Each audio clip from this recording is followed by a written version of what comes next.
Jalisco, 2025. La tierra que alguna vez fue sinónimo de tequila, mariachi y tradición, hoy es sinónimo de muerte, desapariciones y terror. En el corazón del occidente mexicano, el cártel Jalisco Nueva Generación ha impuesto su ley a punta de sangre y fuego. Municipios enteros como Teocaltiche se han convertido en territorios sin estado, donde las patrullas no entran y el silencio es la única forma de sobrevivir. Mientras tanto, a solo unos kilómetros surgen centros de entrenamiento para sicarios, campos de exterminio disfrazados de ranchos y fosas que se multiplican como hongos tras la lluvia. Esta no es una historia de ficción, es México. Hoy, si este relato te impactó, no te quedes en silencio. Ayúdanos a que más personas conozcan esta realidad. Suscríbete, dale like y comparte este contenido para que juntos podamos alzar la voz y exigir justicia. Cada acción cuenta y tú puedes ser parte del cambio. Hagamos que esta historia no pase desapercibida.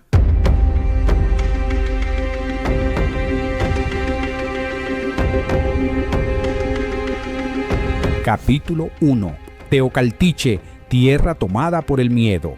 En el remoto norte de Jalisco, el pueblo de Teocaltiche ha dejado atrás sus días de calma rural y ha pasado a ser un símbolo de la oscuridad que puede envolver cualquier rincón del país. Con sus calles angostas y casas de adobe, el municipio parecía protegido por su tamaño y su aislamiento, pero lo que alguna vez fue una fortaleza de tranquilidad, hoy se ha transformado en un epicentro de incertidumbre, donde las sombras del cártel Jalisco Nueva Generación CJNG han hundido sus raíces. El silencio en Teocaltiche no es el de un pueblo tranquilo, es el de un miedo que se cuela en cada rincón. Por las noches, los pocos valientes que se aventuran fuera de sus hogares esquivan las miradas furtivas que surgen desde las camionetas blindadas que patrullan como si fueran dueñas de las calles. Las patrullas oficiales, otrora símbolo de protección, han sido reemplazadas por vehículos que exhiben el poderío del cártel.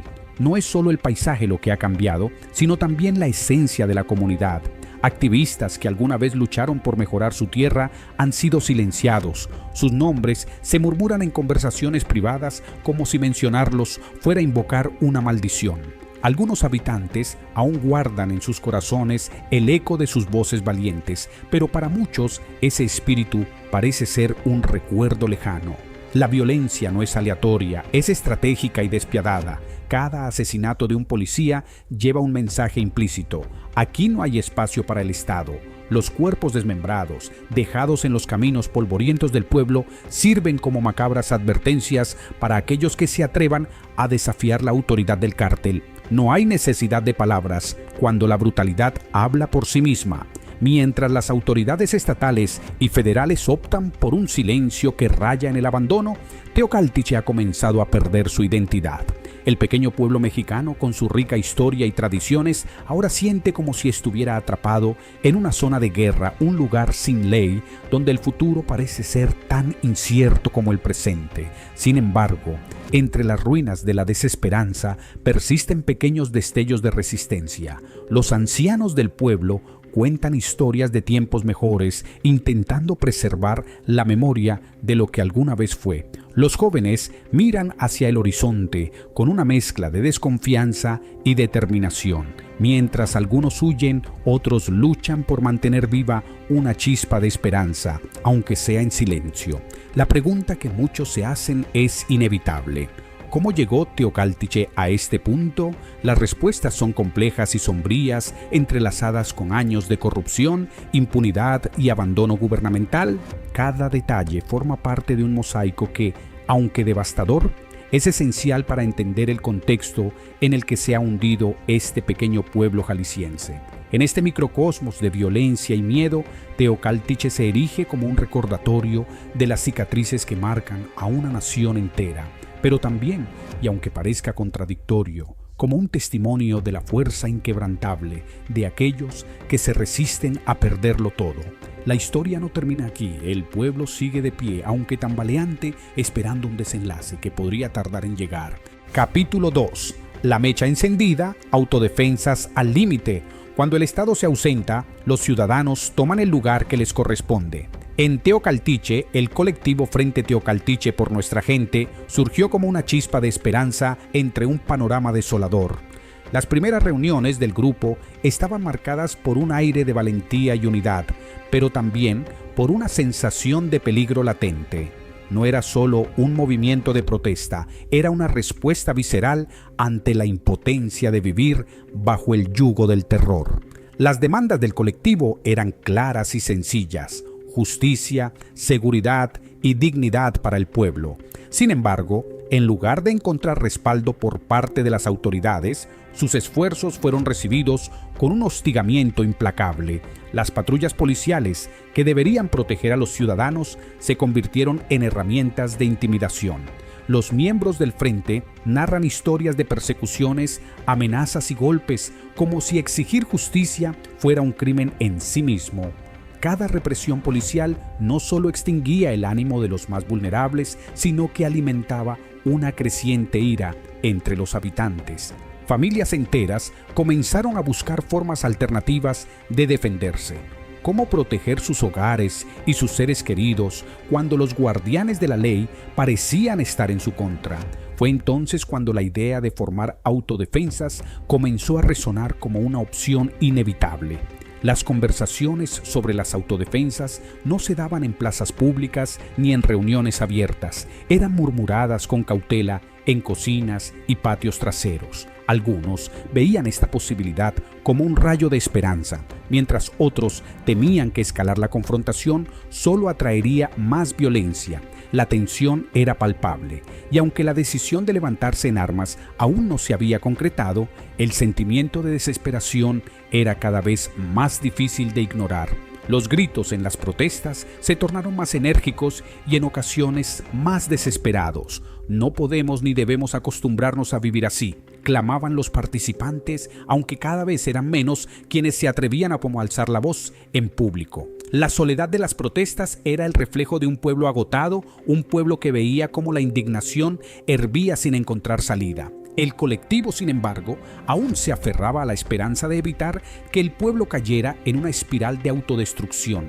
Intentaban convencer a los indecisos de que la verdadera batalla era lograr que las instituciones funcionaran para ellos, no en su contra. Pero cada día parecía más difícil sostener esa postura. Cuando el Estado falla, ¿qué otra opción queda más que tomar justicia por mano propia? En medio de este crisol de emociones, Teocaltiche se encontraba en la encrucijada de su historia. La mecha había sido encendida y la decisión sobre cómo manejar su desenlace estaba en manos de los mismos habitantes. Algunos veían en las autodefensas una forma de recuperar la dignidad perdida. Otros temían las consecuencias impredecibles de enfrentarse directamente al CNG. Era un dilema tan profundo como la herida que marcaba al pueblo. Pero lo que estaba claro para todos era que ya no había marcha atrás. La indignación se había convertido en el motor de un pueblo que se negaba a ser silenciado, y aunque el camino hacia la justicia seguía siendo incierto, cada voz que se alzaba, cada acción que se tomaba, era un recordatorio de que Teocaltiche seguía vivo, dispuesto a pelear por su futuro. Capítulo 3. El Rancho Izaguirre, la escuelita del terror. En el corazón de Teuchitlán, Jalisco, el Rancho Izaguirre parecía ser solo otro predio rural, un lugar donde el tiempo se detenía entre campos y montañas. Pero en septiembre de 2024, este aparente refugio de tranquilidad se convirtió en el epicentro de una revelación aterradora. Las fuerzas oficiales, tras meses de investigaciones, irrumpieron en el rancho y desvelaron un escenario que parecía salido de las más oscuras pesadillas. Lo que encontraron no era simplemente un escondite del Cártel Jalisco Nueva Generación, CJNG, sino un centro de entrenamiento meticulosamente diseñado para formar sicarios. Radios encriptados, simulacros de combate y armas largas eran solo la punta del iceberg. Las instalaciones incluían pistas especialmente diseñadas para tortura, un detalle que dejó a los investigadores y a la prensa sin palabras. El lugar fue bautizado como la Escuelita del Terror, un nombre que encapsulaba la magnitud de su propósito. Para las familias de los desaparecidos, sin embargo, el apodo de la prensa no era suficiente para describir el horror. Ellos lo llamaron el Auschwitz mexicano, una comparación que reflejaba el dolor y la indignación de quienes habían perdido a sus seres queridos en las garras del CJNG. Este no era solo un campamento, era una fábrica de muerte, un lugar donde la humanidad parecía haber sido completamente erradicada. Los testimonios de los sobrevivientes y las evidencias encontradas pintaban un cuadro escalofriante. Los reclutas, muchos de ellos jóvenes secuestrados o engañados con falsas promesas, eran sometidos a un régimen brutal.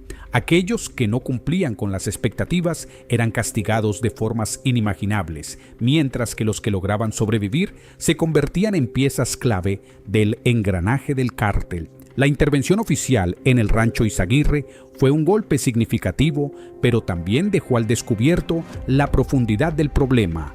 Aunque el lugar fue clausurado y varios miembros del CJNG fueron arrestados, la operación reveló la sofisticación y el alcance del cártel. Era un recordatorio de que la lucha contra el crimen organizado no solo se libraba en las calles, sino también en lugares ocultos, donde el terror se gestaba en silencio. Para los habitantes de Teuchitlán y los alrededores, el descubrimiento del rancho fue un golpe emocional devastador. Muchos comenzaron a cuestionar la seguridad de sus propios hogares y la capacidad del Estado para protegerlos. Las historias del rancho Izaguirre se convirtieron en leyendas urbanas, narradas con un tono de incredulidad y miedo, como si hablar de ellas pudiera invocar el mismo horror. A pesar de la intervención, el impacto del rancho Izaguirre sigue resonando en la región. Las cicatrices que dejó no solo afectan a las víctimas directas, sino también a toda una comunidad que ahora vive con la sombra de lo que ocurrió. El rancho, aunque clausurado, permanece en la memoria colectiva como un símbolo de la crueldad y la impunidad que aún persisten. Capítulo 4. Guerreros en busca de los suyos. La intervención oficial en el rancho Izaguirre dejó más preguntas que respuestas. Mientras las autoridades declaraban haber revisado el lugar a fondo, las familias de los desaparecidos no podían quedarse de brazos cruzados. Fue entonces cuando la Asociación Guerreros Buscadores de Jalisco, formada por madres, hermanas e hijos de las víctimas, decidió tomar el asunto en sus propias manos. Armados con palas, linternas y una determinación inquebrantable, se adentraron en el rancho con la esperanza de encontrar pistas sobre sus seres queridos. Lo que hallaron fue un golpe directo al alma. Entre la maleza y los escombros comenzaron a aparecer objetos que contaban historias de vidas interrumpidas, ropa ensangrentada, mochilas escolares, zapatos desgastados y credenciales que parecían gritar los nombres de quienes ya no estaban. Cada descubrimiento era un recordatorio brutal de la magnitud del horror que había tenido lugar en ese sitio. La indignación de los buscadores creció al darse cuenta de que las autoridades, que supuestamente ya habían inspeccionado el rancho, no habían informado de nada de esto. Para ellos no había duda. En ese lugar se había llevado a cabo un exterminio sistemático. Las evidencias apuntaban a que el rancho Izaguirre no solo era un centro de entrenamiento, sino también un lugar donde se ejecutaba y desaparecía a personas de manera metódica. El dolor de los guerreros buscadores no se limitaba a lo que encontraron, sino también a lo que no encontraron. Cada objeto hallado era una pieza de un rompecabezas incompleto, una pista que no llevaba a ninguna parte. Pero lejos de rendirse, estas familias transformaron su sufrimiento en una fuerza imparable. Cada día que pasaban buscando era un acto de resistencia, una declaración de que no permitirían que sus seres queridos fueran olvidados. Las historias de los buscadores comenzaron a resonar más allá de Teuchitlán. Sus relatos, cargados de dolor y valentía, se convirtieron en un llamado a la acción para otras comunidades afectadas por la violencia.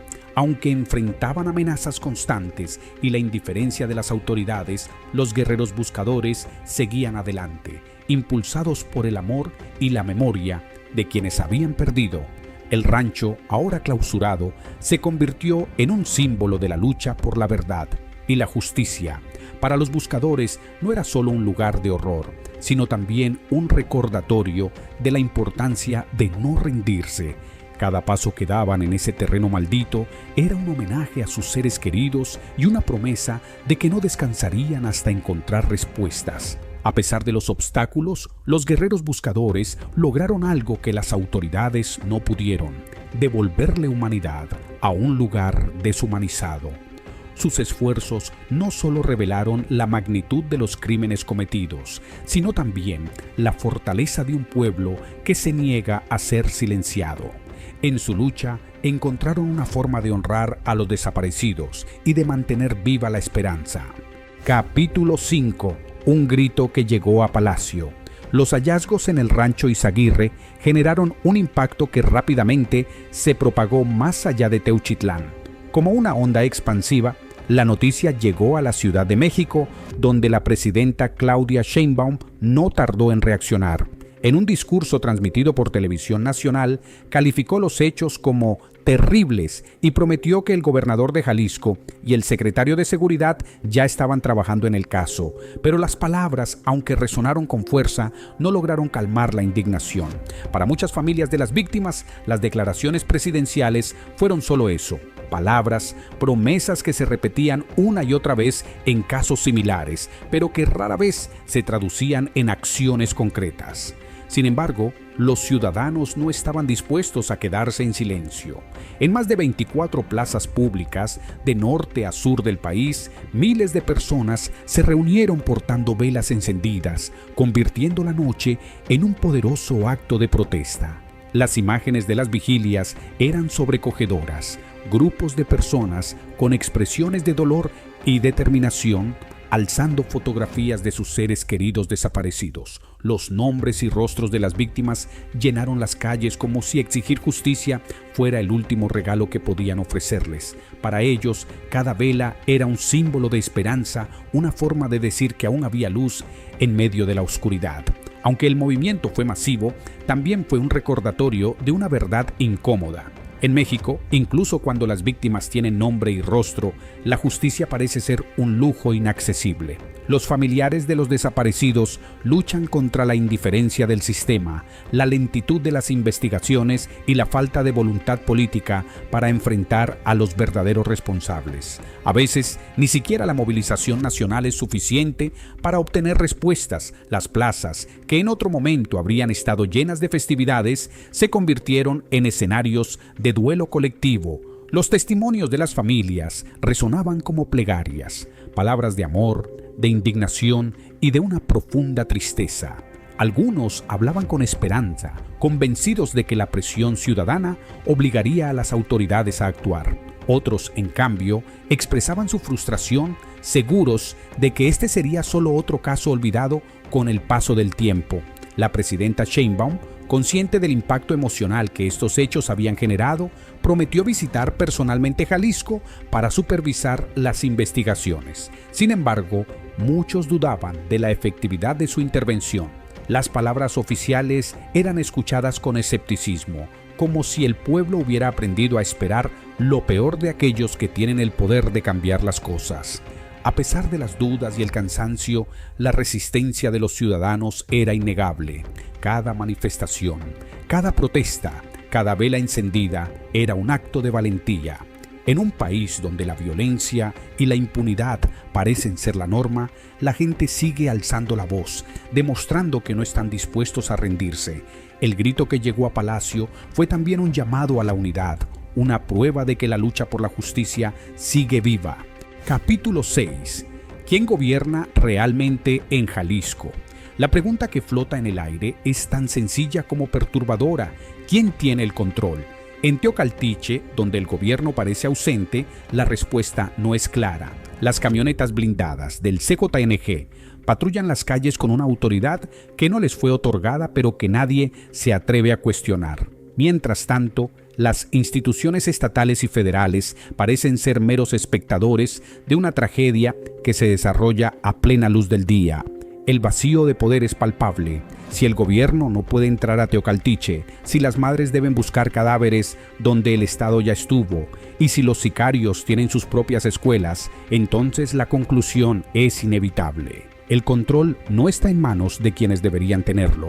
Para los habitantes, la presencia del CJNG no es solo una amenaza, es una realidad cotidiana que define sus vidas. Los expertos aseguran que el CJNG está herido, que las instituciones están avanzando en su lucha contra el crimen organizado, pero en el terreno la gente no ve operativos, ve funerales. Cada entierro es un recordatorio de que las promesas de las autoridades no se traducen en seguridad ni en justicia. Las palabras de los funcionarios suenan vacías frente a la crudeza de la realidad. La percepción de impunidad es un veneno que se extiende rápidamente. Para muchos, la falta de acción del gobierno no es solo un signo de debilidad, sino una confirmación de que el sistema está roto. En este contexto, la pregunta sobre quién gobierna realmente en Jalisco no es solo retórica, es una acusación directa a un Estado que parece haber perdido el control. El reloj avanza, pero para los habitantes de Teocaltiche el tiempo ya se acabó. Cada día que pasa sin una respuesta concreta es un día más en el que el CJNG consolida su poder. La gente no espera milagros, pero sí exige acciones. Sin embargo, la distancia entre las demandas del pueblo y las respuestas del gobierno parece insalvable. En este escenario, la reconquista del Estado se siente como un sueño lejano. Las instituciones, aunque presentes en el discurso oficial, están ausentes en la práctica. Para los habitantes, la lucha contra el crimen organizado no es una batalla épica, sino una serie de pequeñas derrotas diarias que erosionan su esperanza. A pesar de todo, hay quienes se niegan a rendirse. Activistas, periodistas y ciudadanos valientes continúan alzando la voz, aunque saben que hacerlo los pone en peligro. Su resistencia es un recordatorio de que, aunque el control parezca estar en manos equivocadas, la lucha por la justicia sigue viva. En Jalisco, los hilos del poder están tan desgastados que el tejido social ya no sabe quién los maneja. No es solo una cuestión de ausencia gubernamental o dominio del cártel Jalisco Nueva Generación. CJNG es un laboratorio siniestro donde la fragmentación del control redefine las reglas. Cada rincón parece responder a un mando diferente. Los caminos rurales a los sicarios, las instituciones al letargo político y las calles al silencio impuesto por el miedo. Esta dinámica fragmentada no es casual, sino profundamente estratégica. El CJNG ha aprendido que no necesita controlar cada acción.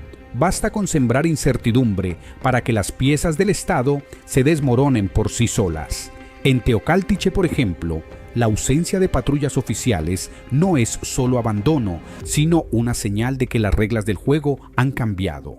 Los actores del poder, sean oficiales, criminales o civiles, se encuentran atrapados en una trama donde nadie parece tener autoridad absoluta. La fragmentación también afecta el sentido de identidad de las comunidades. ¿Qué es Teocaltiche hoy? ¿Un municipio jalisciense, un territorio autónomo del cártel o un limbo donde el Estado ha perdido su jurisdicción? Para muchos habitantes, estas preguntas no tienen respuesta, pero reflejan la crisis existencial de un país que ve sus regiones convertirse en mapas de incertidumbre. Los expertos hablan de avances institucionales, pero desde abajo lo que se percibe es una red de control difuso donde la violencia no solo destruye, sino que reorganiza el poder. Las fosas clandestinas no son solo espacios de horror, sino puntos de anclaje que marcan el territorio, reescribiendo la geografía con mensajes de dominación. La desaparición de alguien, además de ser un acto de crueldad, se convierte en una herramienta que desactiva cualquier posibilidad de resistencia. La fragmentación genera su propio ecosistema. Los habitantes, en lugar de unirse en un frente común, desarrollan respuestas aisladas. Quienes tienen los recursos se van, quienes no los tienen se adaptan, y quienes aún conservan esperanza luchan de maneras que parecen invisibles para el resto del país. En este laboratorio de poder roto, la cohesión social se desmorona, pero el instinto de sobrevivir persiste. A medida que Jalisco se convierte en un espejo de esta fragmentación del poder, surge una pregunta crucial. ¿Puede este sistema mantenerse en el tiempo o terminará por colapsar? El reloj avanza, pero la reconstrucción del control parece más un ideal que una meta realista. Las fuerzas oficiales hablan de operativos, pero en el terreno lo que se observa son funerales, fosas y calles vacías donde antes había vida. Tal vez la verdadera lección de Jalisco es que no se trata solo de quién gobierna, sino de cómo se gobierna en un contexto donde el control se ha dispersado hasta volverse irreconocible. Las dinámicas de fragmentación no solo afectan a este estado, sino que representan un microcosmos del desafío nacional. Reconstruir el poder requerirá algo más que acciones aisladas. Será necesario un esfuerzo colectivo que reconozca que el verdadero enemigo no es solo el cártel, sino el sistema que permite su fragmentación. La pesadilla no termina. Aunque los medios cambian de tema y los políticos lanzan discursos, la violencia sigue ahí, en las rancherías, en los caminos de terracería, en las casas vacías de los desaparecidos. El CJIPG no cayó, solo se ocultó mejor, y el Estado, atrapado entre la corrupción y la impotencia, apenas reacciona. Las madres buscadoras siguen cavando, los colectivos siguen marchando y los pobladores siguen esperando una paz que no llega. Esta historia no tiene final feliz, porque la guerra no ha terminado, solo está cambiando de rostro. Y mientras eso pasa, miles siguen preguntando, ¿quién será el próximo? No permitamos que esta realidad quede en el olvido. Suscríbete, dale like y comparte este contenido para que más personas conozcan lo que está ocurriendo. Cada acción ayuda a visibilizar la lucha de quienes no se rinden y a exigir un cambio. Tú puedes ser parte de esta resistencia. Haz que esta historia llegue más lejos y que la voz de las víctimas no se apague.